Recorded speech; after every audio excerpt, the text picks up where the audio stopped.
I am Jain and you are watching Techpedia by Jain. Ctrl+G, अगर आप laptop या computer user हैं तो ये शॉर्टकट की बहुत ज़्यादा इंपॉर्टेंट है। आपके ऑफिस वर्क जो भी आप एक्सेल में काम कर रहे हैं उसको किस तरह आप एफिशिएंट कर सकते हैं बाय यूजिंग दिस शॉर्टकट की Ctrl+G। मैं इस वीडियो में आपको Ctrl+G के 3 मेन फंक्शंस बताऊंगा जो कि आप एक्सेल में यूज़ करके अपनी वर्क एफिशिएंसी को बहुत ज़्यादा एडवांस कर सकते हैं। लाइक आप आवर्स का काम मिनट्स में कर सकते हैं। So I hope so you will like this video, end तक देखिएगा ताकि आपको तीनों यूजेस का सही तरह समझ आ जाए। अगर कोई भी आपका क्वेश्चन हो तो आप कमेंट सेक्शन में पूछ सकते हैं। Right now I am on my Windows screen. तो अभी मैं आपको बताता हूँ एक्चुअल यूज शॉर्टकट की का Ctrl+G का एक्सेल की शीट में। मैं एक्सेल के एक शीट ओपन करता हूँ, एक ब्लैंक वर्कबुक है, मैं उसे ओपन करता हूँ और वहाँ पर एक्चुअल में मैं आपको इसका यूज़ बताता हूँ क्या है। Okay, leave it. अच्छा, अब यहाँ पर शीट 1 है। फॉर एग्जांपल आपके पास कुछ ऐसा प्रोजेक्ट है जहाँ आप बहुत ज़्यादा शीट्स के ऊपर काम कर रहे हैं। मैं कुछ शीट्स क्रिएट कर देता हूँ। Okay, I have created 4 sheets. Okay, और हर शीट पे आपको एक अलग कोई कॉलम बनाने हैं। फॉर एग्जांपल मैं एक इधर एक कॉलम बनाता हूँ। सॉरी, ओके, मैंने एक टेबल बनाया। ओके, यहाँ पर मैंने इसे ऑल बॉर्डर्स कर दिया। अब यहाँ पर मैं ऐसा करूँगा कि बिल्कुल इस जगह जहाँ नेम बॉक्स लिखा हुआ है सेल रेफरेंस, यहाँ पर मैं क्लिक करूँगा और यहाँ पर मैं इसे का नाम दे दूँगा मार्कशीट 01। Okay, click enter. अब इसका यहाँ पर क्या नेम है, मार्कशीट 01। अब मैं शीट 4 के ऊपर मैंने ये क्रिएट किया। शीट 3 के ऊपर भी मैं इस तरह ही मुझे यहाँ पर एक एक्चुअल में एक टेबल क्रिएट करना है और यहाँ पर मैंने टेबल क्रिएट कर दिया। अब यहाँ पर मैं इसका नाम दे दूँगा मार्कशीट 02। Okay, done. अब मैं शीट 2 के ऊपर एक टेबल ओपन करता हूँ। यहाँ भी मैं एक टेबल ओपन कर दिया and then go to cell box और यहाँ पर मैं इसका सिलेक्टेड पार्ट का नाम रख देता हूँ मार्कशीट 03। ओके, अब मैंने शीट 1 पे भी मैं क्रिएट कर देता हूँ। So I have created this. now go to this and marksheet 04।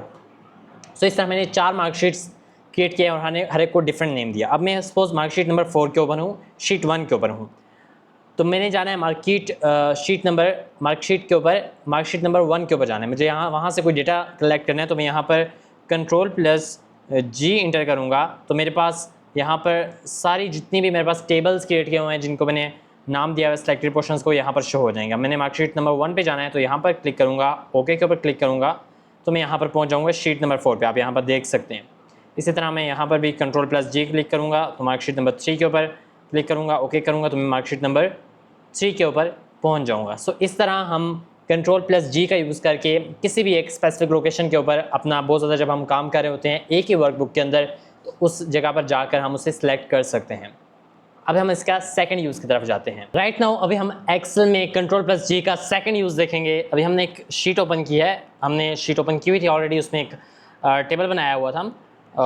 तो अभी मैं इस टेबल में एक डेटा पूरा इंटर करता हूँ। फॉर एग्जांपल यहाँ पर मैं नेम्स ऑफ स्टूडेंट्स, ओके इसको मैं थोड़ा सा बड़ा कर लेता हूँ लाइक दिस, और यहाँ पर मैं कुछ सब्जेक्ट्स के नाम लिख लेता हूँ। For example physics, chemistry and English.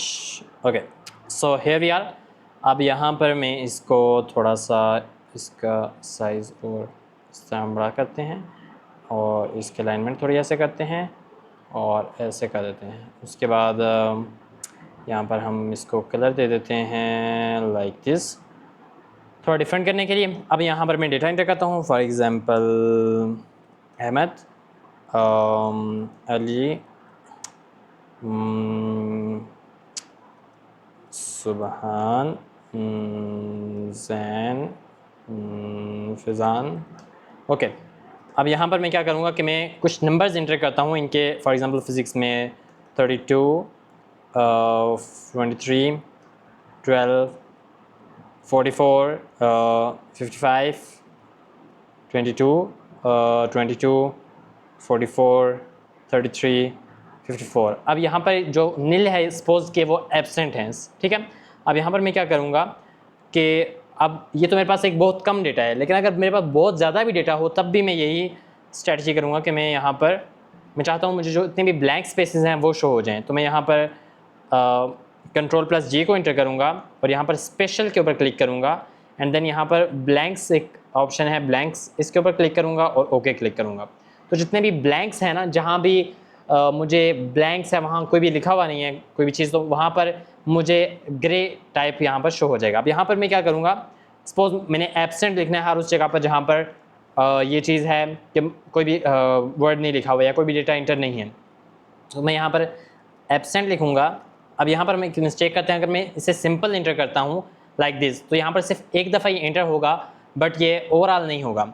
तो मैं क्या करूँगा, मैं आप यहाँ से डायरेक्ट भी कर सकते थे बट मैं अगेन आपको बताता हूँ। आप स्पेशल के ऊपर जाएंगे, Ctrl+G then special then click on blanks then click on okay.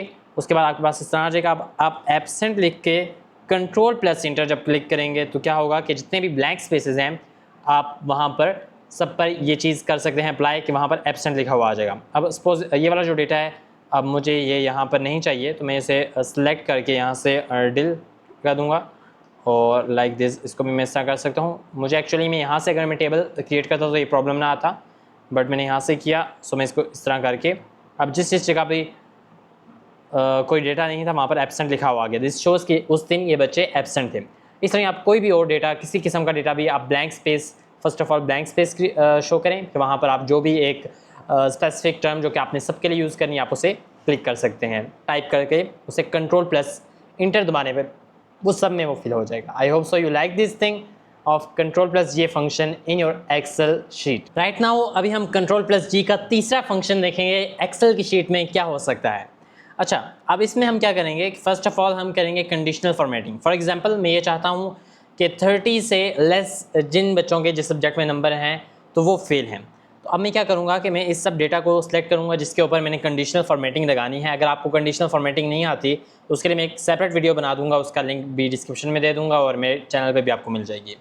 सो मैं कंडीशनल फॉर्मेटिंग इसके ऊपर लगाऊँगा, यहाँ बिल्कुल टॉप के ऊपर जाकर और यहाँ पर लेस दैन 30 और यहाँ पर विद जो भी मुझे उसे करना है, light red fill with dark red text और लाइट रेड फिल मैं इसे कर सकता हूँ, देन ओके। तो अब ये क्या होगा कि एक्चुअली में जिन जिन भी बच्चों के नंबर 30 से कम जिस भी सब्जेक्ट में आए हैं वो रेड वहाँ पर फिल हो जाएगा उनका कॉलम। ओके, अब मुझे क्या करना है कि सपोज मेरे पास बहुत बड़ा डेटा और वहाँ पर ये प्रॉब्लम है कि मुझे एक स्पेसिफिक एक कंडीशनल फॉर्मेटिंग लगी हुई है, तो मुझे ढूंढना है कि कंडीशनल फॉर्मेटिंग कहाँ पर लगी हुई है और किस चीज़ में। तो मैं क्या करूँगा, मैं Ctrl+G क्लिक करूँगा, then I will go to special and then click on conditional formats और ऑल के ऊपर क्लिक करूँगा और ओके क्लिक करूँगा। तो मेरे पास वो सारा डेटा आ जाएगा कि जहाँ पर कंडीशनल फॉर्मेटिंग लगी हुई है वो वाला डेटा सेलेक्ट हो जाएगा। फॉर एग्जांपल मेरी इस डेटा के ऊपर लगी हुई है तो यहाँ पर हो जाएगा। अब आप क्वेश्चन ये करेंगे कि आप सबके ऊपर क्यों सेलेक्ट हो गया, हमने सिर्फ हमें 3 चीज़ों के ऊपर हुई है। तो एक्चुअली मैं पूरे डेटा के ऊपर कंडीशनल फॉर्मेट लगा है। फॉर एग्जांपल इसका भी अगर नंबर में 30 से लेस कर दूँ, 29 कर दूँ, तो ये भी रेड कॉलम इसमें फिल हो जाएगा। तो अगर मैं इसे सम अप करूँ तो एक्चुअल में हमने क्या सीखा कि किस तरह Ctrl+G की मदद से, फॉर एग्जांपल मैं शीट 3 पे हूँ और यहाँ पर मुझे शीट 1 पे हूँ और मुझे शीट 3 पे यहाँ पर जाना है, तो मैं क्या करूँगा कि मैं शीट 1 के ऊपर यहाँ पर Ctrl+G इंटर करूँगा और यहाँ पर मैं मार्कशीट नंबर 2 के ऊपर है जो मेरी सिलेक्टेड है, तो मैं उसके ऊपर ओके करूँगा। तो मैं यहाँ पर इस जगह पर आ जाऊँगा मार्कशीट नंबर 2 के ऊपर। ओके, इसी तरह मैं क्या करूँगा कि फॉर एग्जांपल नेक्स्ट थिंग क्या मुझे चाहिए कि Ctrl+G का यूज़ करके मुझे यूज़ करना है जितने भी मेरे ब्लैंक रीजन है, तो मैं ओके करूँगा तो ब्लैंक रीजन आ जाएगा मेरे पास सिलेक्ट, और उसे मैं टाइप करके कंट्रोल एंटर करके वहाँ पर कोई भी एक स्पेसिफिक टर्म या एक स्पेसिफिक नंबर वहाँ पर सब में उसे फिल कर दूँगा। थर्ड यूज़ मैंने आपको ये बताया कि Ctrl+G का यूज़ करके आप स्पेशल कैरेक्टर में जाके कंडीशनल फॉर्मेट्स के ऊपर ओके करेंगे तो आपके पास जो कंडीशनल फॉर्मेटिंग जिस डेटा के ऊपर भी लिखी हुई है, जिस डेटा के ऊपर अप्लाई हुई है, वो सारा डेटा आ जाएगा आपके पास सेलेक्ट होके। सो एक्चुअल में हमने 3 यूज़ पढ़े। आई होप सो इन 3 यूजेस को आप अप्लाई करके अपने एक्सेल के वर्क में बहुत ज़्यादा इंप्रूव कर सकते हैं अपनी एफिशिएंसी को।